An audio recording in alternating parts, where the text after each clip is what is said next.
한 여학생이 진짜 화나는 게 있다고 해서 뭐냐고 물어봤어요. 그랬더니 다이어트 하느라고 아침 건너뛰고 점심 한 끼밖에 안 먹어서 배가 막 고프대요. 무의식적으로 배고파 하고 배를 만졌는데 뭐래? 밥도 안 먹었는데 배가 빡 불러있더래요. 그래서 아씨 하고 화가 났대요. 여러분, 오늘 우리도 배부르죠? 하나님 은혜로 밥 안 먹어도 배부른 거 맞죠? 그럴 때 아씨 대신에 아멘 하시기 바랍니다.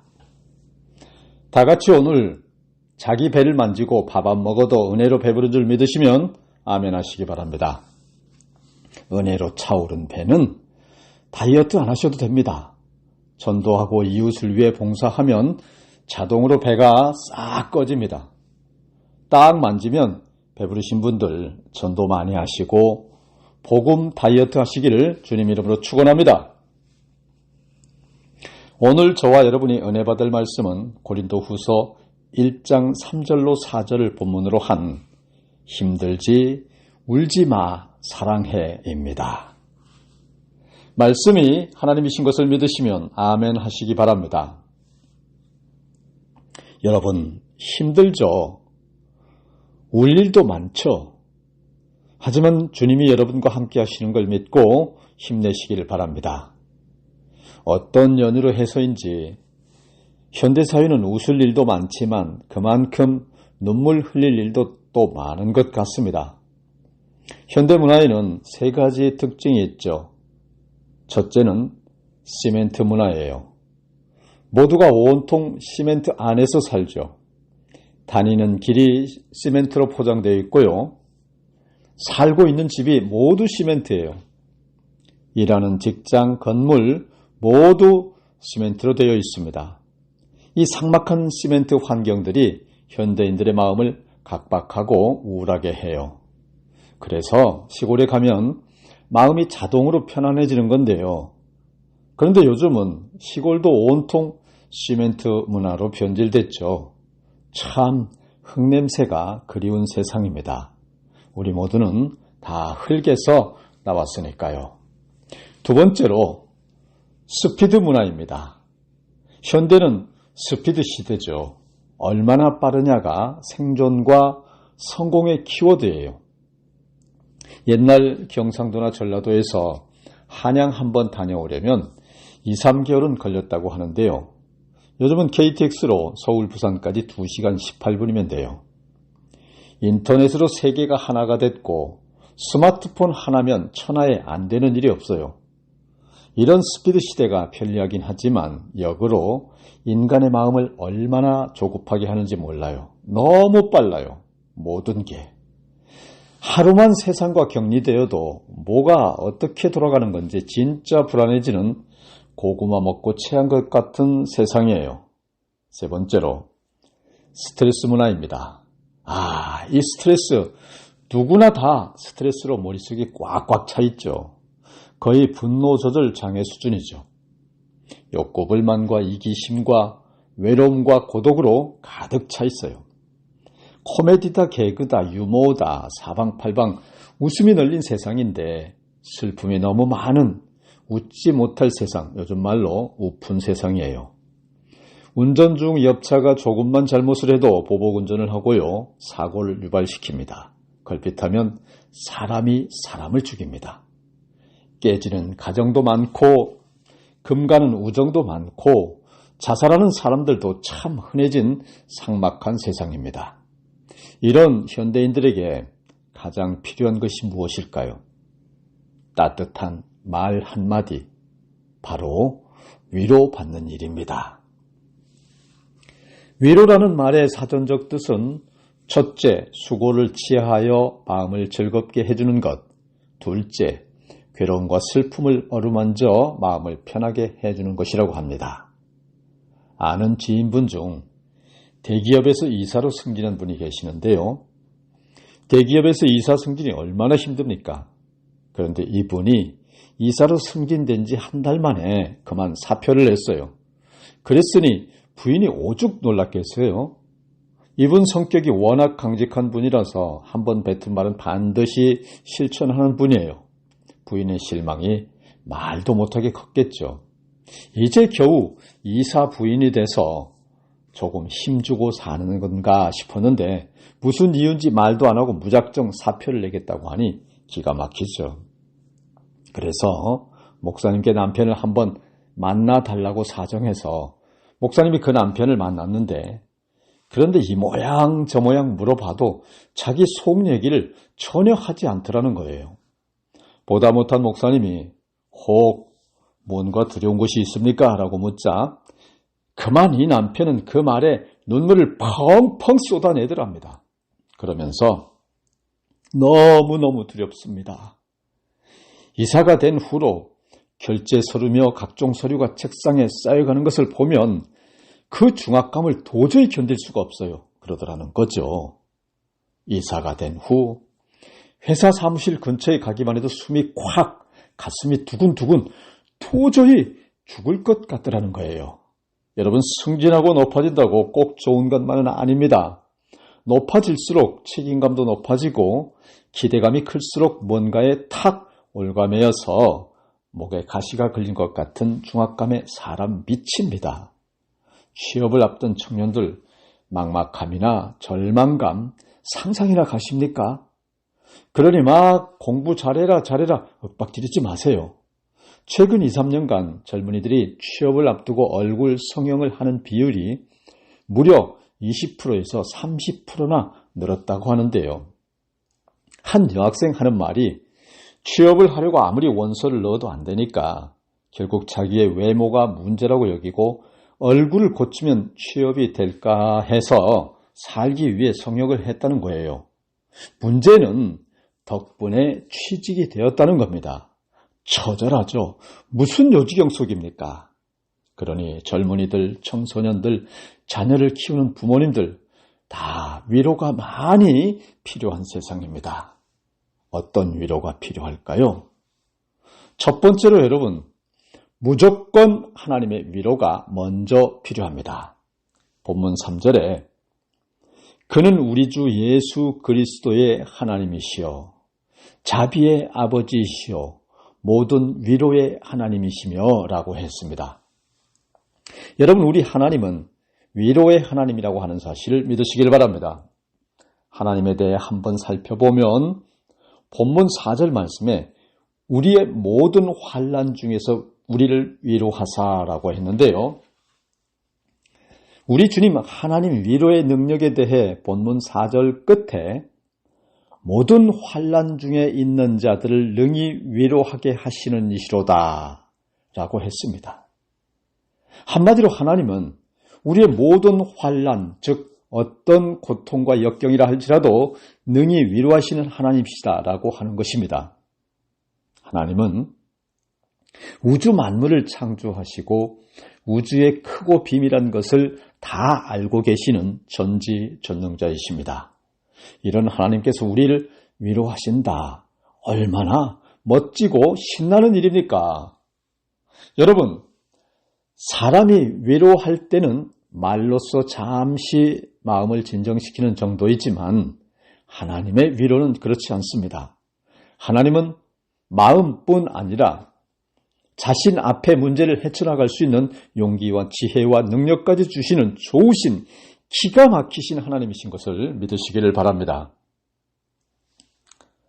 어느 목회자가 만난 한 30대 여자의 이야기인데요. 모두가 하는 연애를 하고 모두가 하는 결혼을 해서 인생의 가장 행복한 시절을 보내고 있는 6살 아들과 4살 된 딸을 둔 평범한 엄마 이야기예요. 그런데 어느 날 큰 불행이 찾아와요. 남편이 그만 교통사고로 세상을 떠난 거예요. 행복했는데 느닷없이 예고 없이 남편이 세상을 떠났다. 그래서 그 행복이 아무런 준비도 없이 산산조각 났다. 세상에 얼마나 기가 막히겠습니까? 그런데도 여러분, 이 여자 꿋꿋이 살아갑니다. 다행히 남편이 남겨준 작은 유산이라도 있어서 그걸 가지고 아이들만 바라보면서 알뜰히 아주 열심히 잘 살아냅니다. 그런데 남편이 죽은 지 한 3년쯤 지난 어느 날 이 여자 위암 말기 판정을 받아요. 세상에 빌어먹을 이런 하나님이 어디 있습니까?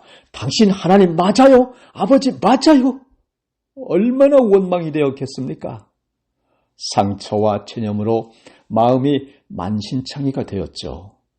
죽을 것 같은 막막함 속에 그래도 지푸라기라도 건져버리는 심정으로 예수 믿고 구원받으라고 전도하는 한 지인의 권유를 받고요.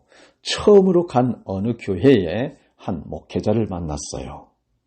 상담을 하고 너무 기가 막혀 여자도 울고 목회자도 울었다고 합니다. 그때 이 목사님이 위로의 성경 말씀 한 구절을 읽어주셨다고 하는데요. 누가복음 17장 13절, 누가복음 7장 13절. 주께서 과부를 보시고 불쌍히 여기사 울지 말라 하시고 였는데요. 죽은 아들을 두고 통곡하는 여인을 향해 예수님께서 하신 말씀, 울지 말라고 하는 대목이었는데 이 말씀에 불같이 역사가 일어났어요. 성경을 읽고 난 후 목사님이 그 여인의 손을 잡고 하나님 살려주세요. 아이들을 위해서 이 딸 살려주세요. 위암 말기래요. 병원에서는 손들었지만 하나님은 살리실 수 있잖아요. 그러니 제발 살려주세요. 이렇게 간절히 기도했다고 합니다. 기도 후 여자도 울고 목사도 울었어요. 그런데 그 여자 기도 중에 예수 믿기로 결심했다고 합니다. 할렐루야! 그리고 일어나려고 하는데 그때 이상한 일이 일어났습니다.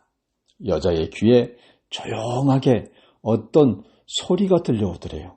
여러분, 그 소리는 분명 지금 방금 읽은 성경 말씀이었습니다. 여러분, 말씀이 하나님이신 것을 믿으시면 아멘 하시기 바랍니다.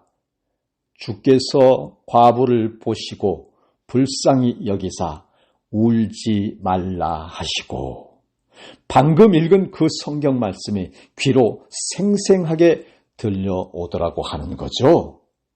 울지 마. 내가 너 때문에 십자가에 매달려 죽었는데 왜 울어?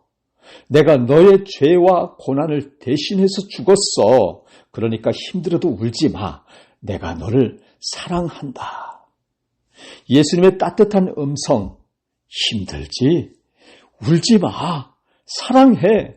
이 말씀이 그 여자의 가슴에서 큰 위로가 되어 살아나더니 마음이 편안해졌다고 합니다. 그리고 살아갈 용기와 희망과 확신이 생겼다고 하는 거예요. 이제 살았다고 하는 확신이 여자의 마음에 꽉 들어찼고 그 후 정말로 하나님께서는 이 여자의 암덩어리를 완전히 제거하신 기적이 일어났습니다. 할렐루야! 여러분, 이런 일이 최근 우리 참사랑교회 백선희 전도사님에게도 일어났음을 믿으시길 바랍니다. 하나님의 치유로 유방암이 다 나았었는데요. 하나님을 떠나 세상 문화에 젖어 살다가 암이 다시 도져버렸어요. 이번엔 죽음보다 고통이 더 큰 6번의 표적 항암도 겪었고 폐에 물이 차서 사경을 헤맸고 심장 기능까지 나빠져서 가족과 지인들은 아예 포기 상태이지만 끝날 때까지 끝이 아닌 하나님의 사랑은 오늘 힘들지, 울지 마, 사랑해.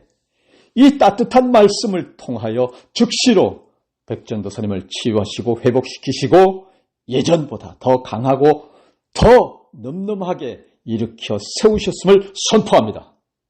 이후 다른 질병, 문제, 고통, 재발 없이 오늘 하나님 은혜로 완전히 건강한 삶을 살게 된 것을 선포합니다. 여러분, 이런 하나님, 여러분 모두 만나시기를 구주 예수님 이름으로 선포합니다. 그러므로 여러분, 지체 말고 주님 앞으로 나오십시오.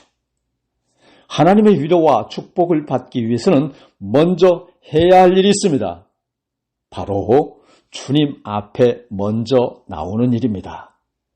꼭 교회가 아니더라도 직장, 일터, 워터파크, 물놀이장, 생업의 현장 어디서든 핸드폰을 열어 말씀 앞에만 바로 서면 하나님이신 말씀이 여러분을 만나 주십니다.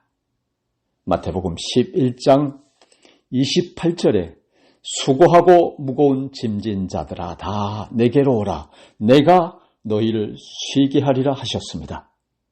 아모스 5장 4절에서도 여호와께서 이스라엘 족속에게 이와 같이 말씀하시기를 너희는 나를 찾으라. 그리하면 살리라 하셨습니다. 먼저 하나님을 찾으세요.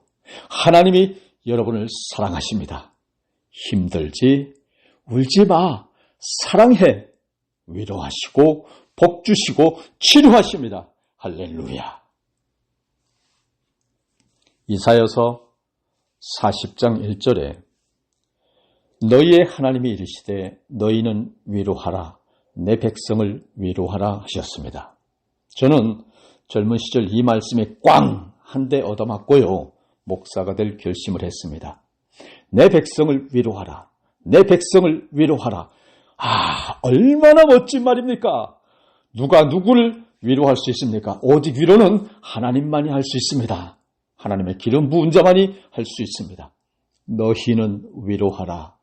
내 백성을 위로하라 라고 하신 말씀에 얼마나 감격하고 기뻐했는지 그 마음을 잘 살펴보면 아마도 저 자신도 얼마나 많은 위로들을 받고 싶었는지요. 그래서 목회자가 되었고 그리고 지금 저는 여러분을 섬기는 것을 통해 저 자신도 많은 위로받고 있음을 이 시간 고백합니다. 사랑합니다. 여러분 감사합니다. 위로라는 말이 얼마나 좋은지 몰라요. 힘들 때 위로의 말 한마디가 사람을 살립니다. 쓰러져 넘어져 있을 때 위로의 말 한마디가 사람을 일으켜 세웁니다. 힘들고 외로워서 울고 있을 때 같이 울어주는 마음으로 울지 마 한마디 하면 다시 세상을 아름답게 볼 수 있습니다. 옆 사람에게 이렇게 말해주세요. 힘들지? 울지 마. 사랑해. 몇 년 전 시험 성적 조작과 학력 위조에 부모 청부살인 베트남 천재 소녀의 비극이라고 하는 제목의 뉴스가 있었습니다. 미국 워싱턴 포스트지에 따르면 캐나다 토론토에 거주하는 베트남계 캐나다 여성 제니퍼 파니, 부모의 기대에 부응하기 위해 성적과 학력을 위조한 사건이 밝혀졌죠. 그런데 그녀가 그 위조 사실을 밝혀낸 부모를 청부 살해한 죄로 무기징역을 선고받았어요.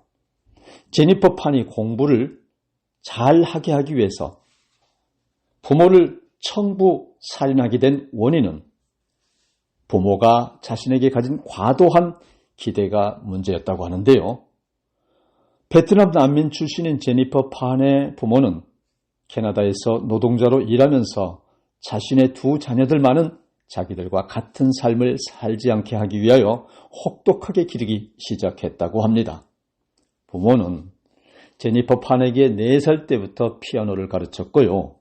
초등학생이 되자 2010년 밴쿠버 동계올림픽 출전을 목표로 피겨스케이팅을 가르치기도 했다고 합니다.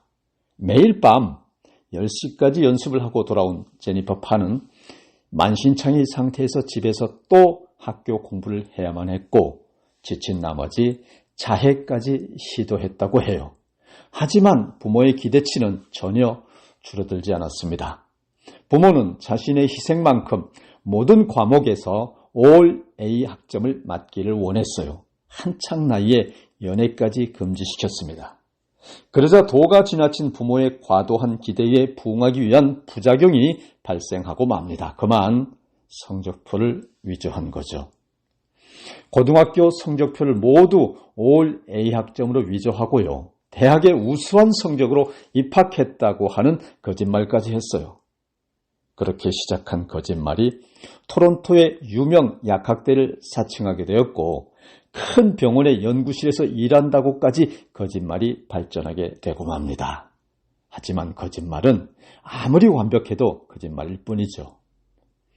제니퍼 팔의 거짓말은 대학 졸업식에 좌석 부족으로 부모는 참석하지 못한다라고 하는 말에 그만 들통이 나고 말았습니다.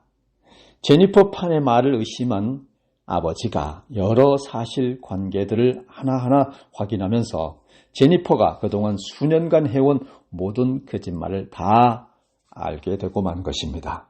제니퍼 판은 실상 성적 미달로 고등학교도 졸업하지 못한 학생이었어요. 분노한 부모는 제니퍼의 휴대전화, 노트북 등을 다 빼앗고 남자친구와도 못 만나게 했습니다. 그러자 제니퍼 판은 남자친구를 통해 청부살인업자를 소개받게 됩니다. 그리고 그 청부업자들은 제니퍼의 부모를 무자비하게 총으로 쏴 어머니는 즉사하고 아버지는 중태에 빠졌습니다. 빗나간 자식 사랑의 비극적인 결말이죠. 여러분, 제니퍼 판에게는 위로가 필요했던 것입니다. 따뜻한 말 한마디가요. 사람을 변화시키는 힘, 위로받고 싶을 때 위로받게 하는 힘, 그것은 바로 진심을 녹여서 만든 푸근한 말 한마디라고 하는 것. 죄와 벌과 복이 입에서 나옵니다. 오늘 말씀을 정리하겠습니다. 세상에 범죄 없는 곳이 있을까요? 지구상에 그런 곳이 단 하나 있어요. 남아프리카 잠비아의 북부 고원지대의 바벤바족은 범죄 없기로 유명합니다. 바벤바족은 어쩌다 죄 짓는 사람이 생기면 그 사람을 처벌하는 방법이 매우 기발하다고 합니다. 죄 지은 사람을 마을 한복판에 세우고 마을 사람들 모두가 모여 정죄나 비난 또는 책망을 하는 대신에 죄를 지은 사람의 지난 날을 떠올리며 그의 장점, 그의 선행들을 몇 시간이고 위로하고 칭찬한다고 하는 것입니다. 더 이상 나올 게 없을 만큼 바닥에 날 때까지 칭찬한다는 거죠. 처벌 대신에요. 이 같은 위로의 말을 들으면서 죄인은 죄로 인해 위축된 마음이 회복되고 다시는 죄를 짓지 않겠다. 이렇게 나를 위로하는 이웃의 사랑에 보답하는 삶을 살겠다라고 눈물로 다짐을 하게 된다고 합니다. 죄는 맵지만 사람은 미워하지 말라는 진리의 말을 바르게 실천하고 있는 거죠. 아프리카 바벤바족 마을, 이래서 범죄가 일어나지 않는 거예요. 사람을 변화시키는 것은 비난이나 정죄가 아닙니다. 칭찬과 격려와 위로가 사람을 살리는 것입니다. 다 같이 기도하시겠습니다. 사랑과 은혜가 충만하신 주님, 오늘 우리에게 주신 영혼의 말씀, 힘들지, 울지 마, 사랑해. 그 위로의 말씀 감사드리며 우리가 아주 많이 힘들 때 서로 어깨를 끌어안고 위로하고 격려하고 칭찬하고 서로 일으켜 세우게 하여 주시기를 우리를 흉악한 죄에서 건지신 구주 예수님 이름으로 기도드립니다. 아멘.